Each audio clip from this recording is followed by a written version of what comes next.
It's film room time, and on this episode, we're going to take a look at Nebraska tight end Austin Allen. And if you're not familiar with what I do in these, is I'm going to take different clips to highlight, to showcase the type of prospect that Nebraska tight end Austin Allen is. And Austin Allen is a fascinating prospect because not only did he set records for Nebraska for a tight end, he went to the combine and had a strong performance, and he's going to be a tight end that gets probably drafted on day 3, that you're going to be like, hey, who is this guy? And is going to end up playing in the league for several years. So let's sit back, let's watch, and let's find out a little bit more about Austin Allen. Now, the first thing that I want to talk about is the ability to catch the ball. Obviously, if you're a tight end, you have to block, you have to catch. And standing at 6'8", Austin Allen is a big target, and he's able to use not only his size and his length, but he's got tremendously soft hands to be able to go up and make the catch. Here against Michigan, Allen's lined up down here at the slot, and he's going to run just basically a kind of like a not a shallow drag, but kind of like a drag across the field. And Nebraska's going to look to get the first down here. And because of his size, because of his hands, Nebraska's quarterback is able to just throw the ball up. I mean, Allen's not wide open. And Nebraska quarterback Adrian Martinez is able to just throw this ball up there knowing that he's got a 6'8" target with good hands. And Allen's able to just go up, high point this ball, make that tough catch in traffic with a defender on his back, and get the first down. So if we watch it at full speed, once again, he's just able to go to a spot, jump up, and bring that ball in. Now we see another example of that here against Minnesota. Allen's lined up, just detached from the line a little bit. And once again, it's going to be the exact same route, this time once again to get another first down. And he's able to just go up, once again in traffic, and make that catch. Right?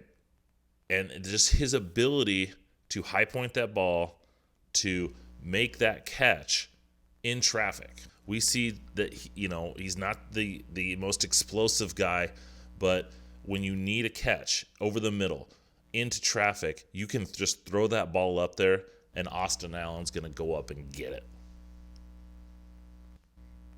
So not only can Austin Allen make the routine catches, not only can he go up and high point the ball, he also has the agility, the body control to be able to adjust to off-target throws. So here against Iowa, with the backup quarterback playing, Allen's once again in that kind of detached tight end spot, and he's going to run an outside route, and the ball's going to be off target. But as you look, you can see that once again, that body control, he's able to turn and spin back and make that catch that's high and away from him, and still keep his balance to stay in bounds. So if we watch it at full speed once again, it just shows once again that body control, that athleticism, that not only is he huge for the tight end position, he's the tallest tight end in the draft this year, he's able to then show that athleticism to be able to adjust to off-target throws. And sometimes they're going to be off-target because the quarterback is not as accurate. And sometimes the quarterback might have to put the ball over here for him to go up and get. And he shows that ability to make catches outside of his frame. Now, when we look at Austin Allen as a route runner, he's not going to be a tight end that runs a lot of diverse,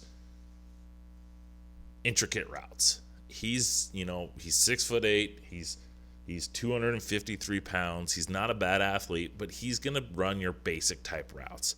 And so here against Oklahoma is a good example of that. One of the routes that you can see with Austin Allen is that crossing route.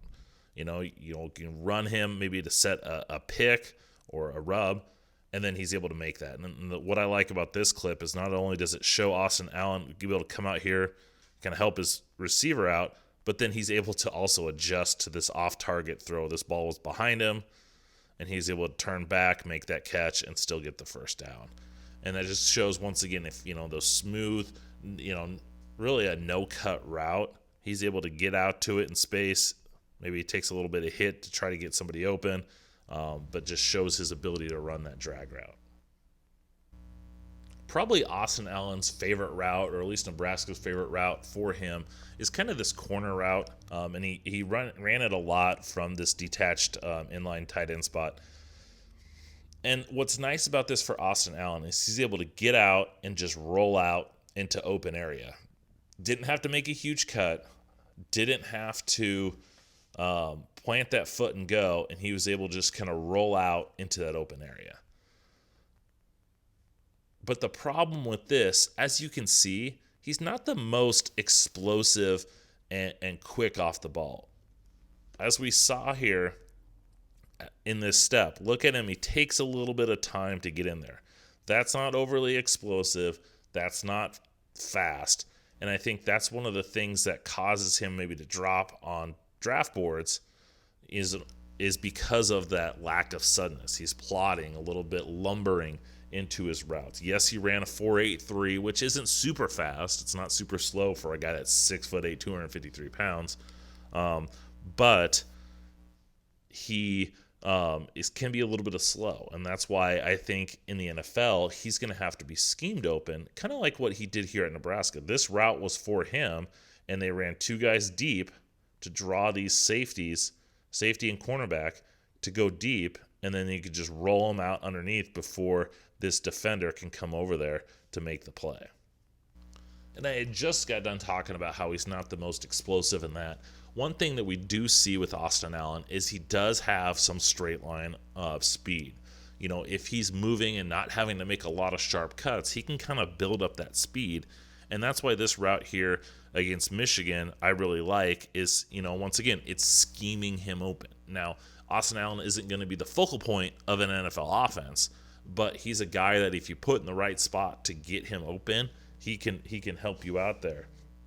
And that's the case here where they run this fake dive, and Allen's able to kind of move to the second level like he's going to block, but then use a little bit of quickness to burst through, get open, and then he does outrun the defenders. You know, if he was this super slow, you know, tight end, he would have got caught there, but he has enough straight line speed to be able to, you know, get yards after the catch, and in this case, a nice long touchdown. And part of this was scheme, but we did see Austin Allen run this type of seam route, even without play action, a few times during the season. I know Minnesota was one of them as well, and just use that straight line of speed, use his size to get downfield and make those catches. Now, I feel Austin Allen at his core is going to be a number 2, number 3 tight end in the NFL, and that's not a bad thing because most NFL teams are running 2 tight end sets. You see a lot of 12 personnel. The fullback has kind of gone away, so a lot of teams are using that second tight end as a fullback. Heck, we're seeing some teams, the Philadelphia Eagles with Jack Stoll last year, ran a lot of 3 tight end sets, and Stoll was their main blocker. So Austin Allen, I think, to stick in the league, he's a solid blocker. He just needs to get a little bit stronger. That's going to come with time. But he's got that framework to be a good blocker. And here against Ohio State, it's the goal line. Nebraska's going to run it up the middle. And what I like here about Stoll lined up on the left side is he's going to engage with this defender and just push him back. Now, Allen, because he's 6'8", it negates a lot of his leverage. He's not able to get underneath defenders, so he has to engage with them, lock on, and then just use his legs to lean on them to move them on. As you see here, he's able to move this defender. It's a linebacker, safety, whatever it may be. It doesn't matter. He's able to engage with them, lock into him, and then just push him by the pocket so Martinez can get in for that touchdown. Speaking of him as a lead blocker, we see that again here against Iowa.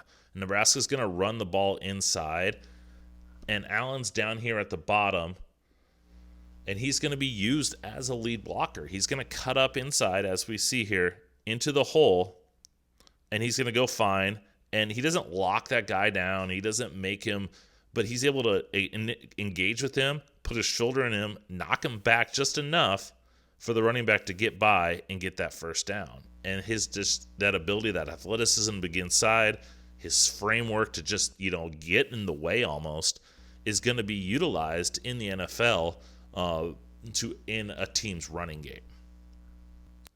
And then finally, against Iowa, once again, he's going to be used as a lead blocker. This time, he's going to cut across the formation and get on the outside.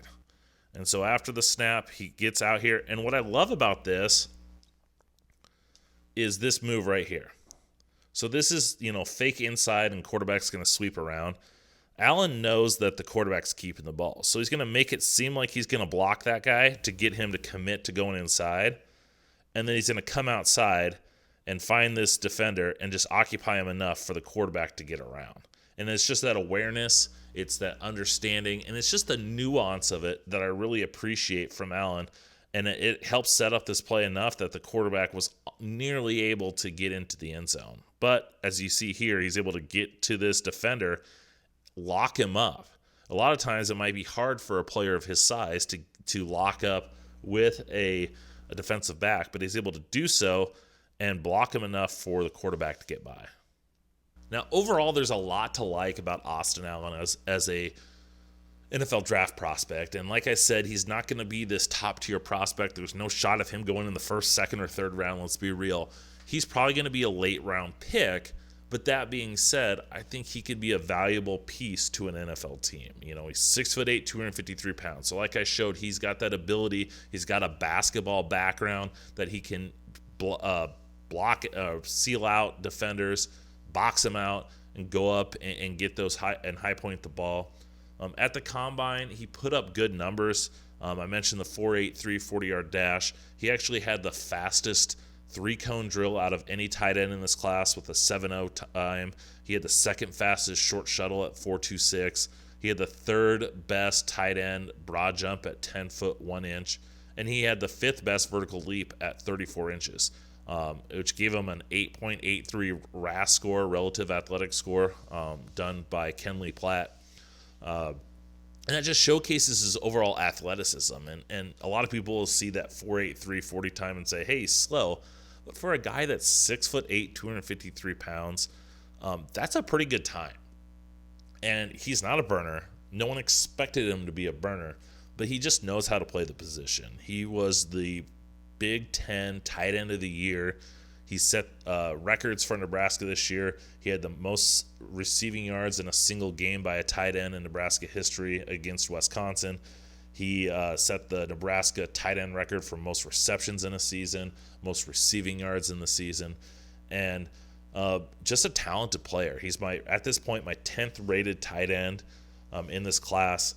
I think I think he's going to be a day 3 pick. I do think he's going to be drafted. I just think it's going to be in that later round. I could see him go as high as maybe the 5th round, but I think he's probably going to settle into being a 6th round pick.